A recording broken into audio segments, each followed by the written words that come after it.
अच्छा, बड़ा ही important topic जो हम लोग अक्सर औक़ात देखते हैं एमरजेंसी के अंदर, अल्टर स्टेट ऑफ कॉन्शियसनेस, तो पेशेंट बेहोश हो गया। ठीक है, तो एक ऐसी एमरजेंसी है जो प्रॉपर एमरजेंसी है, जिसके अगर पेशेंट का हम लोग सुनते हैं ना, किसी पेशेंट का तो पेशेंट बेहोश हो गया, तो ऐसा नहीं है कि हम उसको दूर से उसको कोई चीज़, अगर हम इमरजेंसी बैठे हुए हैं तो पहला काम को अटेंडर आपके पास कहता है ना कि पेशेंट बेहोश हो गया, तो पहला काम क्या करना है, पेशेंट के बेड साइड पे जाना। ठीक है, तो ये ऐसी इमरजेंसी है जिसमें हमने पहला काम पेशेंट के बेड साइड पे जाना। शॉर्टनेस ऑफ ब्रेथ हो गया, अल्टर स्टेट ऑफ कॉन्शियसनेस हो गया, फिट्स पड़ना हो गया, ये ऐसी इमरजेंसीज हैं जिनमें हम लोगों ने पेशेंट के बेड साइड पे जाना। ठीक है, अच्छा, सबसे पहला काम जब बेड साइड पे चले गए, ये एक ऐसी इमरजेंसी है जिसमें हम लोग एग्जामिनेशन भी साथ कर रहे हैं, हिस्ट्री भी साथ दे रहे हैं और मैनेजमेंट भी साथ साथ कर रहे होते हैं। वरना अक्सर का ऐसे होता है ना, पेशेंट आपके पास ओपीडी में आता है या वार्ड के अंदर एडमिटेड होता है, तो स्टेबल किया हुआ होता है, स्टेबल होता है पेशेंट यूजली, तो हम पहले उससे हिस्ट्री लेते हैं, फिर एग्जामिनेशन करते हैं, फिर उसकी मैनेजमेंट लिखते हैं, ट्रीटमेंट लिखते हैं। लेकिन जब patient alter state of consciousness में है, बेहोश है, तो इसमें हम सारे काम इकट्ठे कर रहे हैं। ठीक है, अच्छा, हम पेशेंट बेड साइड पे चले गए, पहला काम हमने देखना है कि इसकी पल्स आ रही कि नहीं आ रही। अगर पल्स आ रही है तो इसका मतलब है कि पेशेंट जिंदा है। अगर पल्स नहीं आ रही तो पहला काम क्या करना है, उसका सीपीआर स्टार्ट करना है, बीएलएस को बीएलएस एसीएलएस, फौरन इमरजेंसी रिस्पॉन्स एक्टिवेट करना है, चेस्ट कंप्रेशन स्टार्ट कर देनी है। अगर हॉस्पिटल के अंदर है तो कोई ईटीटी वगैरह साथ पास कर देनी है, कार्डियक मॉनिटर टेस्ट कर देना है। समझ लगे नहीं? अगर पल्स आ रही है, एयरवे ब्रीदिंग सर्कुलेशन, एबीसी को नहीं भूलना आप लोगों ने, एयरवे ब्रीदिंग सर्कुलेशन। फिर जब पेशेंट बेहोश होता है ना, उसकी टंग जो है वो फाल होती है, फाल होगी तो उसका क्या होगा, एयरवे ऑब्स्ट्रक्शन होगी, तो आपने एयरवे सिक्योर करना है। ठीक है, साथ ही अनकॉन्शियस पेशेंट है, उसकी आईवी लाइन ले लेनी है। ठीक है, और क्या कहते हैं उसको, जो सबसे जरूरी चीज है इन एबीसी करने के बाद, वो है शुगर चेक करना। आप लोग ये फिक्र लिख लो कि every patient with alter state of consciousness should be considered hypoglycemic until proven otherwise. अगर पल्स आ रही है, उसकी रेस्पिरेटरी रेट, उसके वाइटल्स करने हैं, आप वाइटल्स ठीक है, तो मोस्ट इंपोर्टेंट चीज इज उसकी ब्लड शुगर कैसी है। Average patient should be considered hypoglycemic until proven otherwise. ठीक है, अच्छा, आजकल आप लोगों के पास सैचुरेशन के लिए पल्स ऑक्सीमीटर मौजूद होता है, पल्स ऑक्सीमीटर लगा के उसकी पल्स चेक करो, एबीसी सिक्योर की, शुगर चेक की, वाइटल्स करनी। वाइटल जो है ना, इंग्लिश जबान का लफ्ज है। क्या मतलब वाइटल लफ्ज का? जरूरी, अहम। Pulse, blood pressure, respiratory rate, temperature. Why? Pulse unexpected rapid होना या स्लो होना, दोनों सीरियस है, पता ना इस बात का आप लोगों को। ब्लड प्रेशर हाई होना या लो होना, दोनों सीरियस है। टेम्परेचर, हाइपरथर्मिया, हाइपोथर्मिया, दोनों जो है, दोनों से पेशेंट बेहोश हो सकता है, दोनों सेप्सिस की भी निशानी है। समझिए नहीं? रेस्पिरेटरी रेट सब कुछ ठीक है, रेस्पिरेटरी रेट तेज है, तो वाइटल एक भी खराब हो सकता है, उसको पल्मोनरी एम्बोलिज्म हुआ हो सकता है, उसका चेस्ट इन्फेक्शन हो, पल्मोनरी में नजर तो नहीं ना आता। ठीक है, अनएक्सप्लेन्ड कोई भी एक वाइटल का खराब होना शो करता है कि पेशेंट जो है वो सिक है। ठीक है, तो बतौर हाउस ऑफिसर, बतौर डॉक्टर, हमारा पहला काम क्या हो गया, पेशेंट के बेड साइड पे गए, वाइटल्स लिए, शुगर चेक की। ठीक है, अगर पेशेंट की पल्स नहीं आ रही तो फिर क्या काम करना है, सीपीआर। ठीक है, अच्छा, उसके बाद हम लोगों ने पेशेंट को अगर फिट्स पड़ रहे हैं या सॉरी में, तो पहला काम करना है उसको जाके थोड़ी सी करवट दिला देनी है। करवट दिलाने से क्या होगा कि उसका एयर में जरा सीधा हो जाएगा। ठीक है, अच्छा, उसके बाद अब हम लोग साथ साथ क्वेश्चंस पूछते जाएंगे, साथ साथ देखेंगे कि इसको मैनेज कैसे करें। क्वेश्चन क्या पूछने हैं कि पेशेंट आखिरी दफा कब ठीक था, बिल्कुल कैसे हुआ, कि alter state of consciousness sudden onset है कि ग्रेजुअल ऑनसेट है। साथ में अपने हाथों से शुरू कर दूंगा एग्जामिनेशन करना। अगर मैं हाथों से शुरू करूं, अब आपके जहन में ना साथ काजिज में बोलता जाऊंगा कि आपको क्या क्या चीज़ें नजर आ सकती हैं। डायबिटीज रिलेटेड कॉजेज हो सकती हैं, ब्रेन रिलेटेड हो सकती हैं, एनकेफेलोपैथी हो सकती है, कोई मेटाबॉलिक एनकेफेलोपैथी हो सकती है। ठीक है, हाथों पे अगर आपको फिंगरप्रिंट का मार्क नजर आ गया, पेशेंट को हो सकता है पहले से शुगर हो, तो शुगर की वजह से पेशेंट किसी तरह भी होश हो सकता है। Number 1 hypoglycemia, number 2 diabetic ketoacidosis, number 3 HHS hyperglycemic hyperosmolar state, ठीक है। चौथा भी होता है लैक्टिक एसिडोसिस, उसकी वजह से पेशेंट बेहोश हो जाता है, ठीक है। डायबिटिक पेशेंट जो होते हैं उनमें रीनल फेलियर हो जाता है, रीनल फेलियर की वजह से बेहोश हो जाते हैं, ठीक है। तो आपको सिंपल हाथों से फिंगर प्रिक से पता चल गया कि पेशेंट को पहले से शुगर है, ठीक है। उसके बाद पेशेंट पेल है, मार्केटली पेल है, उससे तो उसको ब्लीड हुआ होगा, आपने पूछना है को ब्लीडिंग की हिस्ट्री तो नहीं है, वो खून की उल्टी तो नहीं आई, वो काले रंग के मोशन तो नहीं आ रहा पेशेंट, ठीक है।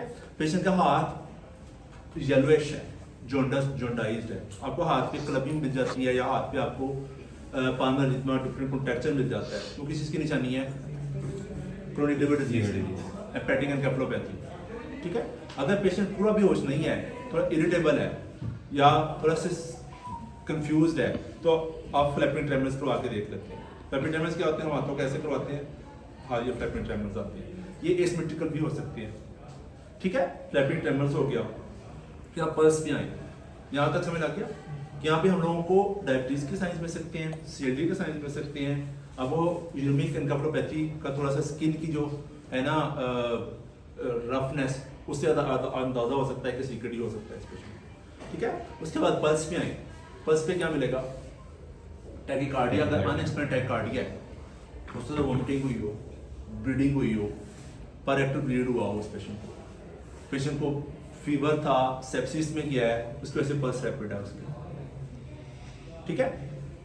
पल्स के बाद next vital is blood pressure hypotension, sepsis का है, ब्लड प्रेशर जब कम होगा ब्रेन को ब्लड सप्लाई कम जाएगी, पेशेंट बेहोश हो जाएगा, ठीक है। Blood pressure as a doctor vitals are vital, इस वजह से हम लोग सबसे ज्यादा जोर किस चीज पे दे रहे होते हैं वार्ड के अंदर, जब हम आपसे जब चेक करते हैं तो सबसे ज्यादा किसी पे जोर दे रहे होते हैं, वाइटल्स किए कि नहीं किए, ठीक है। अच्छा, अगर मैं बाजू का एग्जामिनेशन करते मैं ऊपर आता हूँ तो मुझे यहाँ पे टैटू मिल जाता है, टैटू किस चीज को शो करता है, हेपेटाइटिस बी सी, उसकी वजह से CLD हो गया। पेशेंट को मेरे यहाँ पे IV ड्रग अब्यूज मार्क मिल जाता है, वो किस चीज को शो करता है, वही HIV को, हेपेटाइटिस B C को, इन्फेक्टिव एंडोकार्डाइटिस को, ठीक है। उसके बाद पेशेंट को यहाँ पे मुझे स्ट्राया मिल जाते हैं, स्किन की थिनिंग मिल जाती है, ब्रूजेस मिल जाते हैं, वो किसी को शो करता है प्लेटलेट काउंट कम होने को, उससे इंटरसेल्युलर ब्लीड हुआ हो पेशेंट को, ठीक है। इससे क्लूज नजर आ रहा है, पता चलना शुरू हो रहा है ना। अच्छा, उसके बाद अगर पेशेंट का बाजू मोटा हुआ है, स्किन की थिनिंग है, कुछ नाइड है, उससे इसने स्टीरॉयड एकदम छोड़ दिया हो, एडिसन क्राइसिस की वजह से पेशेंट बेहोश हो, ठीक है। अच्छा, उसके बाद टेम्परेचर हमने चेक किया, हाइपोथर्मिया है, हाइपोथर्मिया किस चीज़ की निशानी हो सकती है, सेप्सिस की, शॉक की, पेशेंट शॉक में जब जाता है, पेरिफेरीज आपको तो कोल्ड होती है, तो पेरिफेरीज में आपको अंदर आइडिया होना चाहिए पेरिफेरीज कोल्ड है, ठीक है। अच्छा, टेम्परेचर के साथ ही आप रेस्पिरेटरी रेट का लेते हैं, रेस्पिरेटरी रेट पेशेंट का रैपिड है, पल्मोनरी एम्बोलिज्म शॉक में पेशेंट चला गया, निमोनिया सेप्सिस में चला गया, मायोकार्डियल इंफार्क्शन हाइपोटेंशन की वजह से शॉक में चला गया, रेस्पिरेटरी रेट सब चीज़ से तेज हो जाता है, लंग एब्सेस थी उससे पेशेंट शॉक में चला गया, यदि चेस्ट इन्फेक्शन कोई भी हो गया, ट्यूबरकुलोसिस है, ट्यूबरकुलोमा ब्रेन में उठ के चला गया, इन्फेक्टिव एंडोकार्डाइटिस है, यहाँ से क्लॉट उठा ब्रेन में चला गया, या इन्फेक्टिव एंडोकार्डाइटिस की वजह से पेशेंट इटसेल्फ बेहोश हो गया। इन सब चीज़ों से क्या होता है, रेस्पिरेटरी रेट तेज हो जाएगा पेशेंट का, ठीक है। वाइटल्स से हमें कितनी चीज़ों का आइडिया हो रहा है, ठीक है। फिर उसके बाद सर पे आ जाए, आपने पूछना है कि पहले कभी इसके नाक कान बहते तो नहीं, नाक कान बहते हो तो किस चीज़ की निशानी हो सकती है, otitis media leads to meningitis, patient को आंखों गिर्द काला नजर आ रहा है, रैकून आई, ये किसी की निशानी हो सकती है, ट्रॉमा की, शाबाश, सिएसएफरेनोरिया हो सकता है पेशेंट, ठीक है। अच्छा, कान के पीछे बीटल साइन भी आपको वहाँ पे ब्लीडिंग का पॉइंट नजर आ सकता है, आपको पेशेंट मिला कहाँ से था, हो सकता है किसी ने उसको लूटने के लिए इसके साथ में कोई डंडा मारा हो, अनकॉन्शियस मिला है, ज्यादातर बात यही होता है ना, सड़क के किनारे पे ऐसे चौक के ले आए हैं, ठीक है। अच्छा, फिर एल्ट्रेस स्टेनोकाइसिस में आपने अक्सर का देखा आंखों में लाइट मार के देख रहे होते हैं, वो क्यों देख रहे होते हैं, बताओ शाबाश, प्यूपिल्स देखने के लिए, प्यूपिल्स साइज कैसा, बायलैटरली इक्वल है, रिएक्टिव है, नॉन रिएक्टिव है, कंस्ट्रिक्टेड है, डायलेटेड है, और इरेगुलर साइज है, ब्रेन स्टेम की लीजन, अगर बायलेटरल कंस्ट्रिक्टेड है, उसको किसी ने कोई चीज़ खिला कर लूटने की कोशिश की है, पेशेंट ने खुदकशी की कोशिश की है, खुदकशी वाला पेशेंट क्या करेगा? जो दे हाथ आएगा सारा खा लेगा। ज़्यादातर नींद की गोलियाँ होती हैं, डिप्रेशन की गोलियाँ होती हैं, ठीक है, बंद कर तोड़ दो। हाँ अच्छा सॉरी अच्छा याद समझ लगी। प्यूपल्स बहुत इंपॉर्टेंट है। प्यूपल्स एक डायलेटेड है, एक कंस्ट्रिक्टेड है, इंटरसेप्ट ब्लीड हो गया रीज आईसीपी की वजह से, ठीक है, थर्ड पास होगी पेशेंट को, ठीक है। अच्छा उसके बाद पेशेंट का चेहरा गोल राउंड है, कुछ नाइड है, पेशेंट किस चीज़ को शो कर सकता है? स्टेरॉइड यूज को, स्टेरॉइड की वजह से पेशेंट हाइपोग्लाइसीमिया, हाइपरग्लाइसीमिया, एडिसोनिक क्राइसिस, तीनों वजह से हो सकता है। पेशेंट की जो फेस है वो पेल है, आपको लगता है कि इसकी जो आईब्रोज है ना वो लिटिल लॉस है, हाइपोथायराइड कोमा, हाइपोथायराइड कोमा, ठीक है। पेशेंट को एसिडी की रैश है, सेरिब्राइटिस हो सकता है उसको। ये आप लोगों के एफसीपीएस पार्ट 2 के लिए भी बातें इंपॉर्टेंट है, समझ आ गई ना, इससे एफसीपीएस पार्ट 2 के लेवल तक ये सारी बातें काम आएंगी आप लोगों के, ठीक है। यहाँ पे आपको एसिडी की रैश नजर आ गई, डर्मेटोमाइसाइटिस की रैश नजर आ गई। पेशेंट जो सीकेडी के होते हैं, पेरिऑर्बिटल एडिमा, सेलो अपीयरेंस, वो एनकैफ के अंदर जब जाते हैं बेहोश हो जाते हैं, डायलिसिस की जो इंडिकेशन बनती है। सीएलडी का पेशेंट, चेहरा उनका मसल वेस्टिंग है यहाँ पे, ठीक है, या मलिग्नेंसी है कोई, आपको मसल वेस्टिंग कैसे पता चलता है? वो पिछले हुए गाल आपने सुना है ना, तो ये आपने ये उनकी ये टेम्पोरल वेस्टिंग हो जाती है, ठीक है। अच्छा ओरल हाइजीन, जब पेशेंट को आप एग्जामिनेशन कर रहे हैं तो ओरल हाइजीन आप करते हैं, देखते हैं ओरल हाइजीन क्या सिग्निफिकेंस होगी, क्या हो सकता है उसको? इन्फेक्टिव एंडोकार्डाइटिस, ठीक है।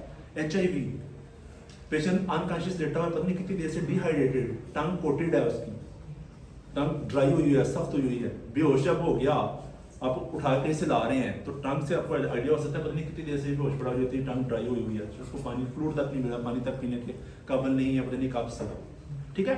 अच्छा फिर हम लोग पेशेंट की ना गर्दन मूव करके देखते होते हैं, वो क्यों करते होते हैं बताओ शाबाश? साइंस ऑफ मेनिंजाइटिस, शाबाश। नेक स्टिफनेस, नेक स्टिफनेस के बाद नेक स्टिफनेस में इससे मूव करके देख लेना। अगर मैं गर्दन को ऐसे करूं और पेशेंट की टांगे ऐसे फ्लेक्स हो जाए, इसको क्या कहते हैं? ब्रोडेंस्की साइन, शाबाश। और तीसरा साइन क्या हो सकता है? कर्निंग साइन, टांग को सीधा करके आप एक्सटेंड करते हैं तो पेशेंट को क्या होता है? पेन होती है और गर्दन ऐसे वो कर लेता है, वो कर्निंग साइन हो गया। तो साइंस ऑफ मेनिंजाइटिस देख लीजिए, ठीक है। अच्छा पेशेंट के हम लोग दोबारा बाजू, हम लोग यहाँ से शुरू हुए थे, जहाँ तक पहुँचने के बाद मैं बाजुओं को ना ऐसे दोनों को उठाता हूँ इकट्ठे, तो ऐसे फेंकता हूँ। अगर एक बाजू जो है ना वो ऐसे गिरा है ठा करके, और दूसरा जो है ना थोड़ा सा तो बीच से गिरा है, सीवी, तो ये क्या चीज शो करती है? सीवी, फोकल साइन, कि पेशेंट को क्या हुआ है? सीवी, स्ट्रोक हुआ है मोस्ट लाइकली, ठीक है।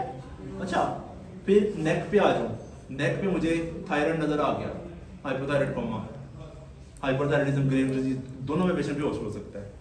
नेक में आपको वेज नजर आ गई, जीबीपी मार्केटली रेज्ड है, सीसीएफ, हार्ट फेलियर की वजह से, हाइपोटेंशन की वजह से, पेरिकार्डियल टेम्पोनार्ड, कार्डियक टेम्पोनार्ड जो होता है उसमें, उसकी वजह से पेशेंट हाइपोटेंशन की वजह से बेहोश हो सकता है, ठीक है। चेस्ट आपने ऑस्कल्टेट की, आपको चेस्ट में डिजीज के मुताबिक कोई फाइंडिंग मिल सकती है। ब्रेस्ट साउंड बिल्कुल एब्सेंट है, क्या डायग्नोसिस होगा? सीओटोनार्कोसिस, पेशेंट सीओपीडी है, एस्थमा की एक्सरसाइजेशन के साथ है, टाइप 2 रेस्पिरेटरी फेलियर है किसी भी वजह से, तो आपको हो सकता है चेस्ट साइलेंट मिले। चेस्ट में आपको कैपिटेशन मिल सकती है, निमोनिया, कंसोलिडेशन की, निमोथोरैक्स का आपको चेस्ट की एब्सेंस हो, बिल्कुल एक साइड पे एसिमेट्रिकल फाइंडिंग्स मिलेगी, एक साइड पे बिल्कुल एब्सेंट है, दूसरे पे कुछ मौजूद है, ठीक है। प्लूरल फियन है, आपको एक साइड पे फिन वाली फाइंडिंग्स मिल सकती है, समझ गए नहीं?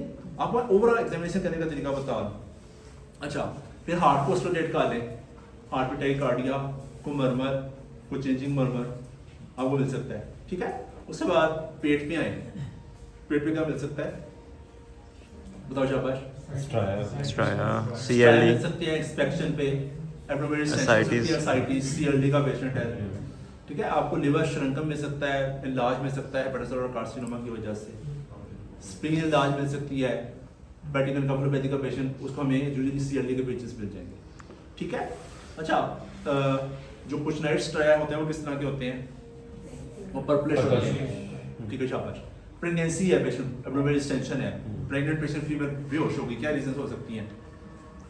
हाइपोग्लाइसीमिया और एक्लैम्पशिया, शाबाश, फिट्स पड़े हैं, एक्लैम्पशिया हो गया उस पेशेंट को, प्रेगनेंसी की घर में बेहोश मिली है, हो सकता है उसका ब्लड प्रेशर बहुत मार्केटली रेज्ड हो, प्रेगनेंसी में हाइपरटेंशन हो सकती है, एक्लैम्पशिया हो सकता है, ठीक है। अच्छा, यहाँ पे आए हम लोगों को यहाँ पे आईवी ड्रग अब्यूज के मास मिल सकते हैं। आईवी ड्रग जो अब्यूजर्स होते हैं ना, वो बड़े वो होते हैं बेचारे, वो मतलाशी होते हैं। जब वो ना उनको कई जगह नहीं ना मिलती तो उन्होंने टीका लगाना होता है, इथेनॉन इधर लगवान, बास का जनरल एरियाज के ऊपर भी सुई के निशान होते हैं, ठीक है। अच्छा, टांग पे आए, टांग पे क्या मिल सकता है? बेहोशी से ताल्लुक हो जिसका जी, फोकल साइन नंबर 1 कि हम प्लांटर्स देखते होते हैं, आपने बेहोश मरीजों को देखा होगा, उनके ना पाँव के ऊपर ना पेंसिल से चेक किया तो आपको वाइट किया करो, पेंसिल ना मारा करो, ठीक है, चाबी से कर लिया, अंगूठे से कर लिया, ठीक है। अच्छा, उसके बाद फिर मैं क्या कहते हैं उसको, प्लांटर से मैं आइडिया होगा, अगर प्लांटर दोनों आपको होंगे तो मेटाबॉलिक काज होगी मोस्ट लाइकली, अगर एक तरफ आपको होंगे तो क्या काज होगी? इस्कीमिया, स्ट्रोक हो सकता है, इंटरसेप्ट ब्लीड हो सकता है, इस्कीमिक स्ट्रोक हो सकता है, ठीक है, ब्रेन में कोई एसवेल हो सकता है, ठीक है। अच्छा, टांग सूजी हुई है, एक सांस टांग, डायबिटिक पेशेंट है, क्या क्या हो सकता है?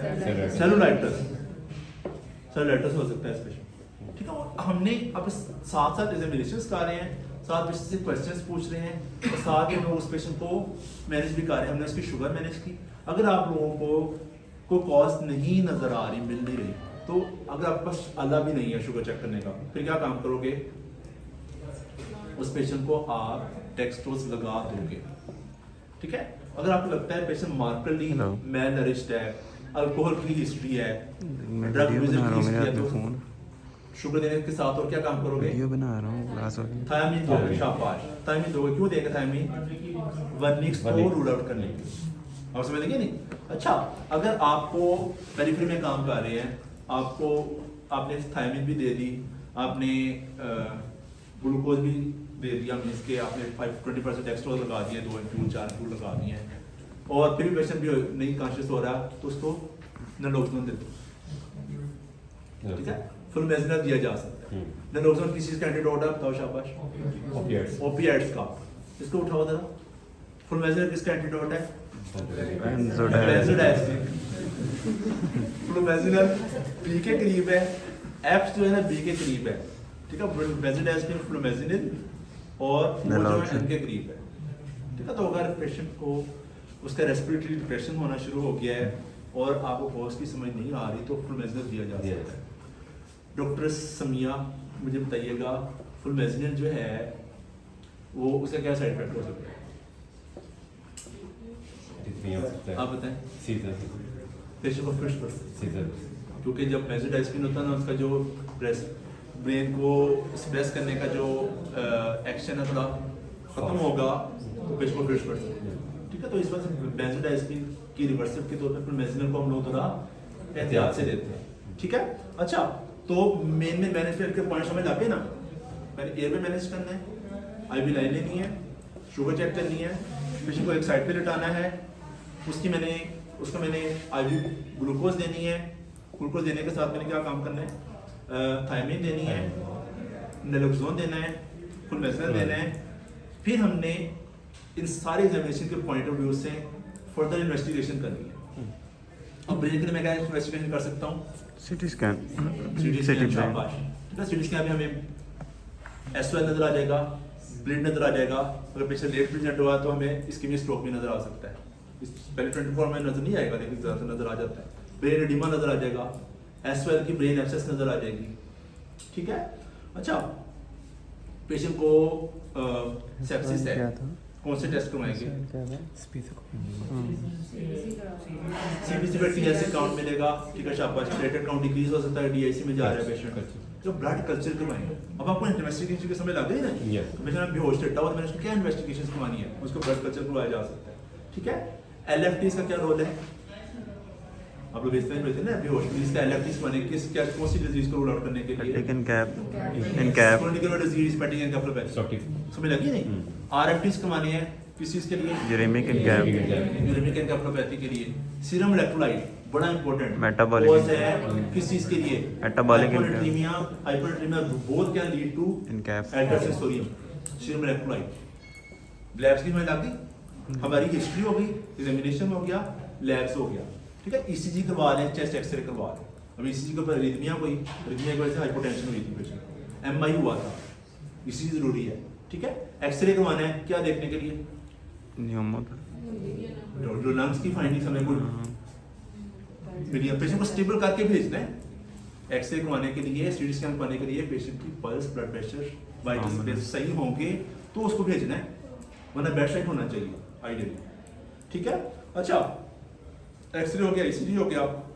उनको स्पेशलाइज्ड टेस्ट प्रोबीएनपी करवाया जा सकता है कैल्सिटोनिन लेवल करवाए जा सकते हैं लंबर पंक्चर किया जा सकता है लंबर पंक्चर क्यों करना है फेडरल बताओ फेडरल वाले बताओ बच्चे लंबर पंक्चर क्या होता है बताओ शाबाश लंबर पंक्चर क्या होता है सीएसएफ में एग्जामिनेशन करते हैं सीएसएफ फ्लूइड लेते हैं उस पे क्या देखेंगे सेल देखेंगे न्यूट्रोफिल्स है विट्रियो मेनिंजाइटिस होगा प्रोटीन बहुत ज्यादा है ग्लूकोज मेनिंजाइटिस होगा ठीक है अच्छा उसके बाद हमें इन कोजेस की बेस पे मैनेज करेंगे मेनिंजाइटिस तो क्या दवाई देंगे सेफ्ट्राइक्सोन वैंकोमाइसिन अमोक्सिसिलिन acyclovir ये और वायरल सस्पेंशन है तो acyclovir मलेरिया की सस्पेंशन है क्या दवाई देंगे RCV और एंटी मलेरिया ठीक है सेरेब्रल एब्सेस है नजदीक ही पड़ी हुई है क्या दवाई ऐड कर देंगे मेट्रोनिडाजोल शाबाश और क्या करेंगे न्यूरोसर्जरी को अटेंड करवाएंगे अगर ब्रेन में ब्लीड पड़ा हुआ है तो उस समय क्या काम करेंगे न्यूरोसर्जरी को अटेंड करवाएंगे ठीक है अच्छा कुछ चीजें होती हैं अगर पेशेंट को निमोनिया है एंटीबायोटिक देंगे पैराकार्डियल इन्फ्यूजन है उसको टैप करेंगे एक पेशेंट की हेपेटिक एंकेफेलोपैथी है उसका प्रेसिपिटेटिंग फैक्टर देखेंगे इन्फेक्शन है हाइपोग्लाइसीमिया है इलेक्ट्रोलाइट इंबैलेंस है ब्लीड है एसवीपी है ठीक है कॉन्स्टिपेशन है कुछ भी उसकी कॉज है उसको ट्रीट करेंगे ठीक है यूरिक एनकेफ है उसके लिए क्या काम करेंगे dialysis करेंगे शाबाश ये डायलिसिस करवाएंगे ठीक है अच्छा सेल्यूलाइटिस है उसके लिए क्या करेंगे antibiotic एंटीबायोटिक्स देंगे वो ट्रीट दी अंडरलाइन कॉज आ जाता है लेकिन कुछ मैनेजमेंट होती है सबकी सेम होती है इनिशियली सेम मैनेजमेंट है तो आप लोगों ने ना बेसिक्स को नहीं छोड़ना पेशेंट की पल्स हो गया ब्लड प्रेशर हो गया रेस्पिरेटरी रेट टेम्परेचर शुगर और सैचुरेशन कम है ऑक्सीजन लगाओ वार्ड्स के अंदर ना अगर अक्सर एमरजेंसी के अंदर लड़ाई होती ज़्यादा लड़ाई की क्या रीज़न होती है मरीज में ऑक्सीजन नहीं लाई मरीज ने देखे ही नहीं आप पेशेंट के पास आगे खड़े भी हो जाते हैं ना एक सेंस ऑफ कामनेस आ जाती है लोगों को लगता है डॉक्टर साढ़े कोल खड़ा होता है ना ऐसे देखो तो अपनी एक हैबिट बनानी है कि जब भी मैंने पेशेंट देखना है एमरजेंसी के अंदर तो एक दफ़ा कम से कम उसके बेड साइड पे जाकर देखें और एल्ट्रासिस्टोनी का पेशेंट तो हमेशा उसके पास जाके देखें ठीक है कोई इसमें आप लोगों को क्वेश्चन है तो मुझसे पूछो ठीक है थैंक यू